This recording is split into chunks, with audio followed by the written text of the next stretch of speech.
ಆಮೇಲೆ name fame ಕ ಆ ವೇದಿಕೆನ ಬಳಸ್ಕೊಳೋ ರೀತಿನಲ್ಲಿ ಇರ್ತದೆ. ಇವಾಗ ಅಲ್ಲಿಂದ ಬಂದು ಚಿತ್ರಾನ್ನಕ್ಕೆ ಇಲ್ದಿರೋರಿಲ್ಲ. ಸರ್, ಸಾಮಾನ್ಯ ಜನಗಳಿಗೆ ಅವಕಾಶ ಕೊಟ್ಟಿದ್ರ ಬಗ್ಗೆ ತುಂಬಾ ಜನ ಬೈತಿದ್ರು, ಸಾಮಾನ್ಯ ಜನಕ್ಕೆ ಅವಕಾಶ ಕೊಡಲ್ಲ ಅಂತ, ಅದ್ರ ಬಗ್ಗೆ ಹೇಳಿದ್ರು. ಇಲ್ಲ, ಇವಾಗ ಅವರೇ ಹೇಳಿದಾರೆ ಅಂದ್ರೆ ಕೊಟ್ಟೆ ಕೊಡ್ತಾರೆ. ಯಾಕಂತಂದ್ರೆ ಹಂಗೆ ಸುಮ್ನೆ ಇದ್ ಮಾಡಕ್ ಆಗಲ್ಲ. ಆಮೇಲೆ ಈ ಸಾಮಾನ್ಯ ಜನ ಅಂತ ಹೇಳ್ತಾನೆ ನಮ್ ಜನ ಏನ್ ಮಾಡ್ತಾವ್ರೆ ಅಂದ್ರೆ ಕೆಲ್ಸ ಕಾರ್ಯ ಎಲ್ಲ ಬಿಟ್ಬಿಟ್ಟು ನಿಂತ್ಬಿಟ್ಟವ್ರೆ. ಅದಕ್ಕೇನೇನೆ ಏನೋ ನಾನ್ ಹೋಗ್ತೀನಿ, ನನ್ ಕರ್ಕೊಳ್ರಿ ಅಂತ. ಇಲ್ಲಿ ವೇದಿಕೆಗೆ ಒಂದು ಗೌರವ ಐತೆ. ಆಮೇಲೆ ಅಲ್ಲಿ ಮೇನ್ ಏನಂತಂದ್ರೆ ಇವಾಗ ಸಾಧಾರಣ ಅಂತಂದ್ರೆ ಅದಕ್ಕೆ ಇವಾಗ ಒಂದು ಸೆಲೆಕ್ಷನ್ ಅನ್ನೋದು ಇರ್ತೈತೆ. ಆದ್ರಿಂದ ಹೋಗೋದು. ಇನ್ನ ಟೈಮ್ ಐತೆ, ಇನ್ನ ನಿಮಗೂ ವಯಸ್ಸುಗಳವೆ. ಇವಾಗ ಕೆಲವರೆಲ್ಲ ಡ್ಯಾನ್ಸ್ಗಳಾಡೋದಂತೆ, ಅದು ಏನೇನೋ ಮಾಡ್ತಾರೆ. ನಾನೇನು ಹೇಳೋದಂದ್ರೆ ಇರ್ಲಿ, ಎಂಟರ್ಟೈನ್ಮೆಂಟು ಬೇಕು, ಬಟ್ ನಿಮ್ ಜೀವನಗಳ ಬಗ್ಗೆನೂ ಸ್ವಲ್ಪ ಯೋಚನೆ ಮಾಡ್ರಿ. ಬೋತ್ಸಲ್ಲಿ ಹೋಗಿ ಟೆಂಟ್ಗಳು ಹಾಕೊಂಡಿದ್ದು ಬಿಗ್ ಬಾಸ್ ಮನೆಗಳ ಹತ್ರ. ಹೌದು, ಅದು ಏನು ನಾನು ಕಂಡಂಗೆ ಪಾಪ ಅವ್ರಿಗೂ ಆಸೆನೇನೆ.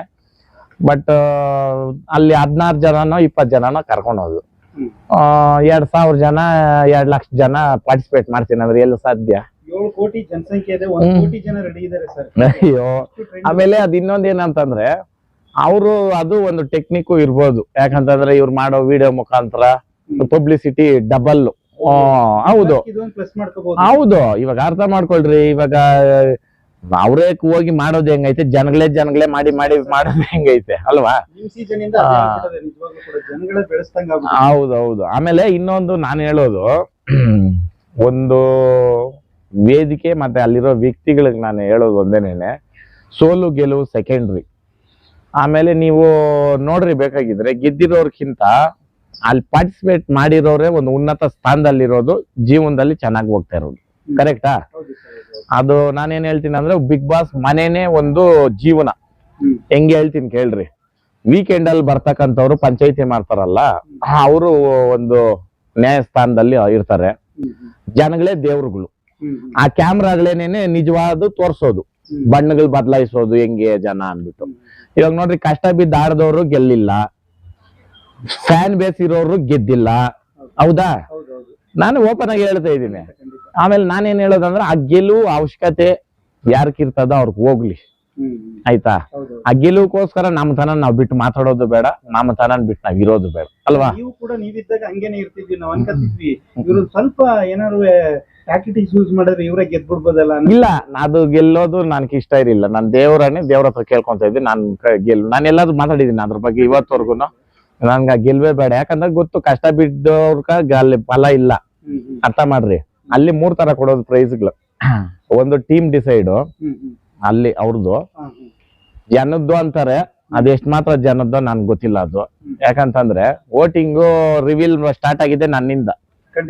ಬಿಗ್ ಬಾಸ್ ಅಲ್ಲಿ ವೋಟ್ ರಿವೀಲ್ ಅನ್ನೋದು ಸ್ಟಾರ್ಟ್ ಆಗಿದ್ದೆ ನನ್ನ ಸೀಸನ್ ಇಂದ, ನನ್ನಿಂದನೇ. ಅದ್ರಲ್ಲೂ ಅವಾಗೂ ನಾನು ಹೊರಗಡೆ ಬಂದವಾಗ ಎಲ್ಲ ಹೆಂಗೈತೆ ಅಂತ ನನ್ಗೆ ಗೊತ್ತಿತ್ತು. ನಾನು ಒಳಗಡೆ ಹೋಗಿ ನಾನು ಒಬ್ಬರಿಗೂ ಹೇಳಿರಿಲ್ಲ. ಲಾಸ್ಟ್ ಅಲ್ಲಿ ಸುದೀಪ್ ಸರ್ ಹೇಳಿದ್ದು, ಹಿಂಗೆ ಇವ್ರು ಜೈಲ್ಗೆ ಹೋಗಿದ್ರು ಅಂತ.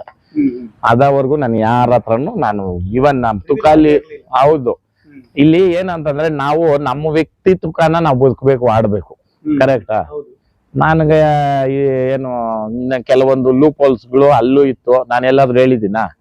ಅಲ್ಲಿ ಅನ್ನ ತಿಂದಿದ್ದೀರಿ, ಅದ್ರ ಬಗ್ಗೆ ನಾವು ಕೆಟ್ಟದಾಗಿ ಹೇಳಿ ಏನು? ಹೌದು. ಆಮೇಲೆ ನೇಮ್ ಫೇಮ್ ಕ ಆ ವೇದಿಕೆನ ಬಳಸ್ಕೊಳೋ ರೀತಿನಲ್ಲಿ ಇರ್ತದೆ. ಇವಾಗ ಅಲ್ಲಿಂದ ಬಂದು ಚಿತ್ರಾನ್ನಕ್ಕೆ ಇಲ್ದಿರೋರಿಲ್ಲ. ಹೌದಾ? ಇಲ್ಲ, ನೀವ್ ಹೇಳ್ದಂಗೆ ಸರ್. ಏನಂತಂದ್ರೆ ಕೆಲವು ಏನಂತಂದ್ರೆ ಬಿಗ್ ಬಾಸ್ ಮನೇಲಿ ನಾವು 1-2 ದಿನ ಇದ್ಬಿಟ್ಟು ಸಾಕು, ಅದಕ್ಕೋಸ್ಕರ ವಿಡಿಯೋ ಮಾಡ್ತೀವಿ ಅಂದ್ರೆ ಈಗ ಹೇಳಿದ್ರಿ ಕೋಟ್ಯಾಂತರ ಜನ ಎಲ್ಲಿ ಇಟ್ಕೋತಾರೆ. ನಿಜ. ಹೌದು. ಆಮೇಲೆ ಇನ್ನೊಂದು ಏನ್ ಹೇಳ್ತೀನಿ ಅಂದ್ರೆ, ನಾನು ಅಲ್ಲಿಗೆ ಹೋಗಿ ಬಂದಿದ ತಕ್ಷಣ ಜೀವನ ಏನು ಅಂತ ಗ್ರಾಸ್ಟಿಕ್ ಆಗಿ ಬದಲಾಗ್ಬಿಡಲ್ಲ. ನಿಮ್ ಶ್ರಮ ನೀವು ಬದುಕೋ ರೀತಿನಲ್ಲಿ ಇರ್ತದೆ ಅಷ್ಟೇ. ಇವಾಗ ಕೆಲವ್ರು ಅಲ್ಲೋಗಿ ಬಂದು ಅಮೀರ್ ಖಾನ್, ಶಾರುಖ್ ಖಾನ್ಗಳು, ಈ ನಮ್ ಡಾಕ್ಟರ್ ರಾಜ್ಕುಮಾರ್ ಸಾರು ಅಲ್ಲ, ವಿಷ್ಣು ಸಾರು ಅಲ್ಲ, ಆ ಮಟ್ಕ ಆಡೋರು ಅವ್ರೆ ಅಲ್ವಾ? ಅವೆಲ್ಲನೂ ಅವಶ್ಯಕತೆ ಇಲ್ಲ. ಯಾಕಂತಂದ್ರೆ ಒಬ್ರು ನಟರು ಅಂತಂದವಾಗ ಅವ್ರಿಗೆ ಬಾಧೆ ಬಿದ್ದು ಬಂದಿರೋದು, ಕೆಲವ್ರನ್ನ ಹೋಲ್ಸೋದು. ಇವಾಗ ನೀವ್ ಅಂದ್ರಲ್ಲ ಅಂಬರೀಶ್ ಸರ್ ಅಂತ, ನಾವೆಲ್ಲ ಅವ್ರ ಲೆಕ್ಕಕ್ಕೆ ನಾವ್ ಹೋಗಕ್ಕಾಗಲ್ಲ. ಮಾತು ಕಲ್ತಿದೀನಿ, ಮಾತಾಡ್ತೀನಿ ಬಿಟ್ರೆ ಅವರೆಲ್ಲ ಗಣ್ಯ ವ್ಯಕ್ತಿಗಳು. ಅವರೆಲ್ಲ ದುಡ್ಡು ಸಂಪಾದನೆ ಮಾಡಿದವ್ರಲ್ಲ, ಜನ ಸಂಪಾದನೆ ಮಾಡಿದವ್ರು. ಅವ್ರೆಲ್ಲಿನೂ ಅವರು ಅಷ್ಟೇ ನೇರ ನುಡಿ ವ್ಯಕ್ತಿತ್ವ ಅವ್ರದ್ದು ಗೋಲ್ಡ್.